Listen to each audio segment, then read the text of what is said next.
வழக்கமா நமக்கு உடம்பு சரியில்லாதப்போ தெர்மாமீட்டர் வைப்போம் இல்லையா? ஆமா, வைப்போம். அதுல 100 டிகிரி இருந்தா காய்ச்சல்னு அர்த்தம். இயல்பான நம்பர் இருந்தா ஓகே, நம்ம ஆரோக்கியமா இருக்கும்னு நம்புவோம். கரெக்ட். ஆனா ஒருவேளை அந்த தெர்மாமீட்டர் நீங்க 100% ஆரோக்கியமா இருக்கீங்கன்னு தொடர்ந்து காட்டிக்கிட்டே இருக்கு. ஆனா நிஜத்துல நீங்க நிக்க முடியாம மயங்கி விழும் நிலைமையில இருக்கீங்கன்னா அப்போ எப்படி இருக்கும்? ரொம்பவே ஆபத்தான ஒரு நிலைமை அது. கண்டிப்பா. நீங்க நமக்கு அனுப்பி வச்ச பல தரவுகளை படிச்சிட்டு இருந்தப்போ உண்மையா சொல்லணும்னா எனக்கு அப்படிதான் தோணுச்சு. ஆமா, நீங்க அனுப்பி வச்ச அந்த குறிப்புகள் எல்லாமே ரொம்ப சுவாரஸ்யமானவை. பொருளாதார தரவுகள் 2024 இருந்து 2026 வரைக்கும் தமிழ்நாட்டுல நடந்த அரசியல் மாற்றங்கள். அது மட்டும் இல்ல, சமூக ஊடக புரட்சிகள், அப்புறம் சில முக்கிய ஆளுமைகளோட மறைவுன்னு பல கோணங்கள்ல தகவல்கள் இருக்கு. இந்த ஆழமான அலசலுக்கு உங்களை வரவேற்கிறோம். நிச்சயமா. இந்த விவாதத்தோட நோக்கம் என்னன்னா, மேலோட்டமா பார்க்கும்போது தொடர்பில்லாத மாதிரி தோன்ற இந்த விஷயங்களை ஒன்றிணைக்கிறது தான். அதாவது ஜிஎஸ்டி மாற்றங்கள்ல தொடங்கி கரப்பாம்பூச்சி கட்சி வழியா 2026ஆம் ஆண்டோட புதிய அரசியல் வியூகங்கள் வரைக்கும்.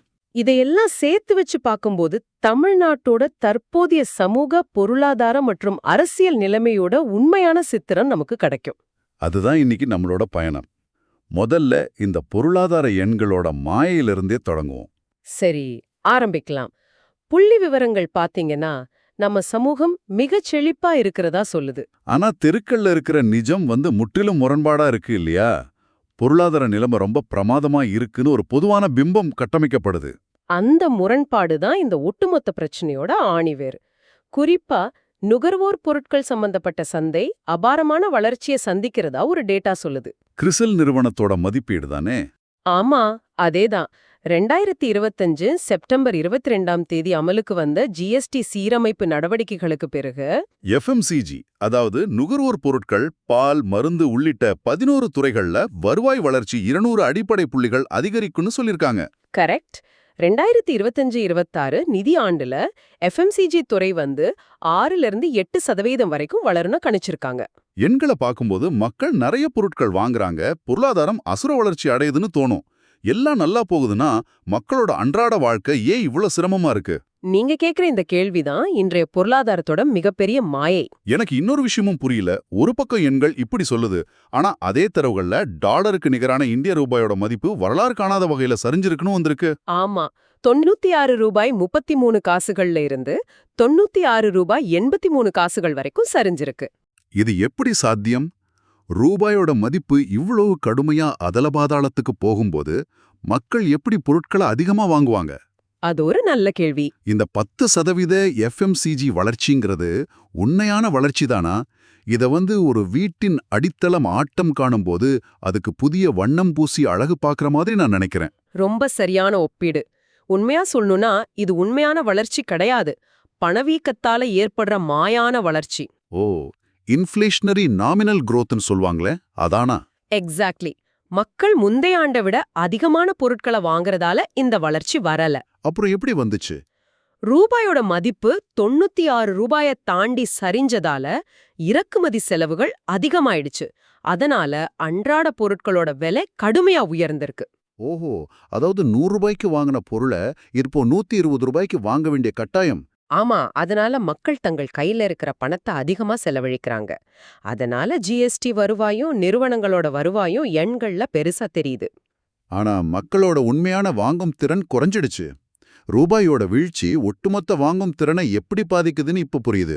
உலகமயமாக்கல், இ-காமர்ஸ், அப்புறம் கிராமப்புற சந்தைகளோட ஊடுருவல் இதெல்லாம் நுகர்வு அதிகரிச்சாலும் இந்த மேலோட்டமான ஜிடிபி எண்கள் மட்டுமே உண்மையான வளர்ச்சியை பிரதிபலிக்காது. கண்டிப்பா. அப்போ நிறுவனங்களோட கணக்கு புத்தகங்கள்ல எண்கள் ஏறுறதுக்கு காரணம் வளர்ச்சி இல்ல, விலைவாசி உயர்வு தான். சரியா சொன்னீங்க. இந்த பொருளாதார வீழ்ச்சியோட நேரடி பாதிப்பை சந்திக்கிறது யாருன்னு பாத்தீங்கன்னா நிச்சயமா இளைஞர்கள் தான். இளைஞர்களோட நிலைமையை நோக்கி தான் நம்ம அடுத்ததா போகணும்.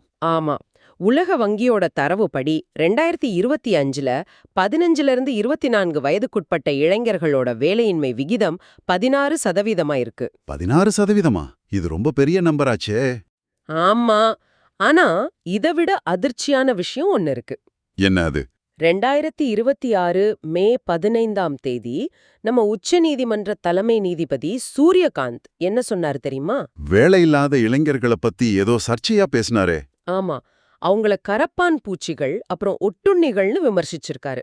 என்னது, கரப்பான் பூச்சிகளா? ஒரு உச்சபட்ச அதிகாரத்தில் இருக்கிறவரை இப்படி சொல்றது எவ்வளவு பெரிய கொந்தளிப்பு உருவாக்கும்?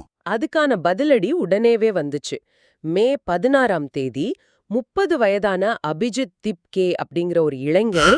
ஓ, அந்த காக்ரோச் ஜனதா பார்ட்டி சிஜேபி கட்சியை ஆரம்பிச்சாரே, அவரா? ஆமா, அதேதான். கரப்பான் பூச்சி கட்சிங்கிற ஒரு நயாண்டி கட்சியை ஆரம்பிச்சாரு. அது இன்ஸ்டாகிராம்ல ஒரு மிகப்பெரிய புரட்சியாவே வெடிச்சதில்ல?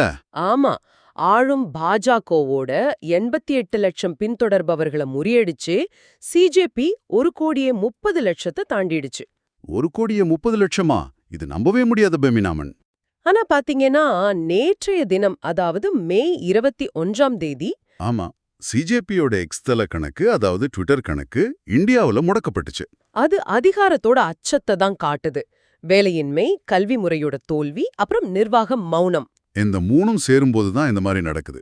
நீங்க அனுப்பிச்ச குறிப்புகள்ல நம்ம கல்வி முறை மீதான விமர்சனம் ரொம்ப சரியா இருந்துச்சு. சுயசிந்தனையற்ற இந்த குப்பை கல்வி முறை தானே இளைஞர்களை இப்படி ஆக்கியிருக்கு. கண்டிப்பா, மனப்பாடம் செய்யற கல்வி முறை இளைஞர்களை கேள்வி கேட்க விடாம தடுத்துடுச்சு. அதனாலதான் 8 கோடி மக்களும் ரீல்ஸ்ல முடுங்கி கிடக்குறாங்களா, அதுல இருந்து தப்பிக்கிறதுக்காக? ஆமா, எந்த விதமான சமூக ஈடுபாடும் இல்லாம ரீல்ஸ்ல மூழ்கி இருக்கிறது ஒரு வகை எஸ்கேபிசம் தான். ஆனா எப்போ அதிகாரம் அவங்கள ஒட்டுண்ணிகள் சீண்டுச்சோ, அப்போ அந்த கோவம் மொத்தமா சிஜேபி மாதிரி ஒரு பகடி கட்சி வழியா வடிச்சிருக்கு. அது இவ்ளோ பெரிய தாக்கத்தை ஏற்படுத்துறதுக்கு காரணமும் அதுதான். சரியா சொன்னீங்க. சமூகம் தன்னோட கேள்வி கேட்கும் திறனை இழக்கும்போது பகடிதான் ஒரே ஆயுதமா மாறுது. எக்ஸ்தலம் முடக்கப்பட்டதன் பின்னணியில அந்த நையாண்டிய பார்த்து அரசு பயப்படுறது தெளிவா தெரியுது. சரி, இந்த கோவமும் விரக்தியும் 2026 தேர்தல்ல எப்படி எதிரொலிச்சுது? அது ஒரு மிகப்பெரிய அரசியல் சுனாமி. வேலையின்மை, பொருளாதார நெருக்கடிகளால விரக்தி அடைந்த மக்கள் 2026 தேர்தல்ல அரசியல் அதிகாரங்களை மொத்தமா மாற்றி அமைச்சாங்க. குறிப்பா அதிமுக சந்தித்த வீழ்ச்சியை சொல்லலாம். எடப்பாடி பழனிசாமி அவர்கள் தவேக கட்சியுடன் கூட்டணி அமைக்க முயன்று அது தோல்வியில முடிஞ்சது. ஆமா, ஆனா அவர் என்ன சொன்னாருன்னா, முதலடி எடுக்கப்பட்டதுன்னு தவறா அறிவிச்சிட்டாரு. அதோட விளைவு 2026 தேர்தல்ல அதிமுக வெறும் 48 இடங்களை மட்டுமே பிடிச்சு 3வது இடத்துக்கு தள்ளப்பட்டுச்சு. இது அந்த கட்சியோட வரலாற்றில 2வது மோசமான தோல்வி. இன்னொரு பக்கம் தவேக மாபெரும் வெற்றி பெற்று ஆட்சி அமைச்சாங்க. ஆனா அங்க நடந்த ஒரு வியூகம் எனக்கு சுத்தமா புரியல. செங்கோட்டையன் விவகாரத்தை சொல்றீங்களா? ஆமா, தவேக ஆட்சி அமைஞ்ச முதல் 5 நாட்கள் மட்டுமே மூத்த அரசியல்வாதியான செங்கோட்டையனுக்கு நிதித்துறை வழங்கப்பட்டுச்சு. அதுக்கப்புறம் அமைச்சரவை விரிவாக்கத்துல அந்த நிதித்துறை முதல் முறை எம்எல்ஏவான என் மேரி வில்சனுக்கு மாற்றப்பட்டுச்சு. செங்கோட்டையனுக்கு வருவாய் நிர்வாகம், பேரிடர் மேலாண்மை, பூதான் மற்றும் சட்டமன்ற விவகாரங்கள் ஒதுக்கப்பட்டுச்சு. இதுல எனக்கு என்ன சந்தேகம்னா, சொல்லுங்க. ஒரு மூத்த தலைவரை நிதித்துறையிலிருந்து வருவாய்த்துறைக்கு மாத்துறது அப்படிங்கிறது வெளிப்படையா பார்த்தா ஒரு பதவி இறக்கம் மாதிரி, அதாவது ஒரு டிமோஷன் மாதிரி தோணலையா? மேலோட்டமா பார்க்கும்போது அப்படி தோணலாம். ஆனா உண்மையா சொல்லணும்னா இது பதவி இறக்கம் கிடையாது. இது ஒரு மிக நுட்பமான வியூகம். அது எப்படி ஒரு நல்ல மூலப்போதையாம இருக்க முடியும்? கொங்கு மண்டலத்துல செங்கோட்டையனுக்கு இருக்கிற செல்வாக்கு சாதாரணமானதில்ல. அவருக்கு அடிமட்ட அரசியல் அனுபவம் ரொம்ப அதிகம். ஓ, அத சரியா பயன்படுத்திக்க தான் இந்த மாற்றமா? ஆமா, ஒரு புதிய கட்சி ஆட்சிக்கு வரும்போது சட்டமன்றத்தை எதிர்கொள்வது, பேரிடர் மேலாண்மை மாதிரி மக்களை நேரடியா சந்திக்கிற துறைகளை கையாள்றது. இதுக்கெல்லாம் அவரோட அனுபவமும் சட்டமன்ற மேலாண்மை திறனும் ரொம்ப தேவைப்படுது. சரியா புரிஞ்சுக்கிட்டீங்க.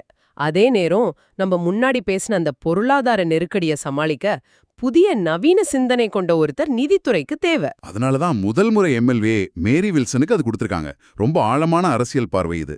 இலாகாக்களை மாத்தினது மட்டும் இல்லாம தவேக அரசு இன்னும் சில பெரிய விஷயங்களை செஞ்சிருக்காங்க இல்லையா? சோஷியல் இன்ஜினியரிங் பத்தி சொல்றீங்களா? ஆமா, தமிழ்நாட்டோட நீண்டகால சாதிய மற்றும் சமூக அரசியல் சமன்பாடுகளை அவங்க எப்படி மாற்றி அமைக்கிறாங்கன்றது ரொம்ப முக்கியம். இதை நம்ம எந்த அரசியல் சார்பும் இல்லாம முற்றிலும் நடுநிலையா விவாதிக்கணும். திராவிட கட்சிகள் பொதுவா பிராமண வேட்பாளர்களை தவிர்க்கும் வழக்கம் இருக்கு. ஆனா தாவேக என்ன பண்ணாங்க பாருங்க.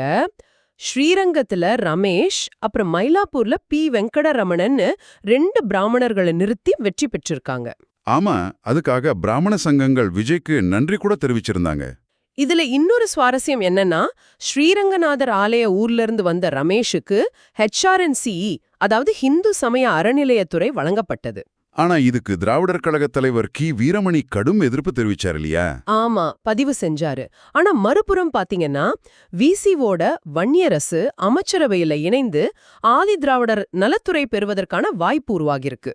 இது ஒரு மிகப்பெரிய மாற்றம். இதனால தலித் அமைச்சர்களோட எண்ணிக்கை வரலாற்றிலே இல்லாத வகையில 8ஆக உயருதுன்னு ஒரு டேட்டா சொல்லுது. ஆமா, முந்தைய திமுக அரசுல இது வெறும் 4ஆக தான் இருந்துச்சு. இப்போ இது எனக்கு எப்படி தோணுதுன்னா, கத்தி மேல நடக்கிற வித்த மாதிரி இருக்கு. எப்படி சொல்றீங்க?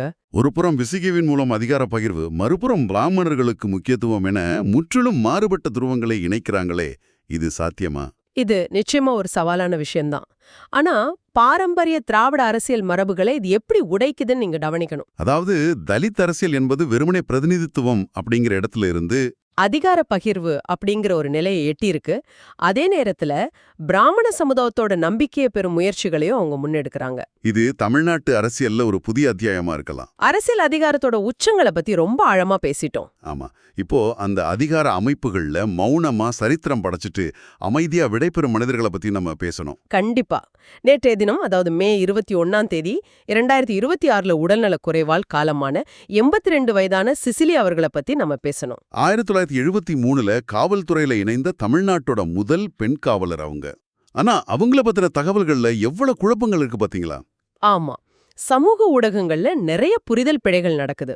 கோவிட் பேரிடரை சமாளிச்சு 2025ல மூளைக்கட்டியால தனது 56வது வயசுல இருந்த ஐஏஎஸ் அதிகாரி பீலா வெங்கடேஷன்.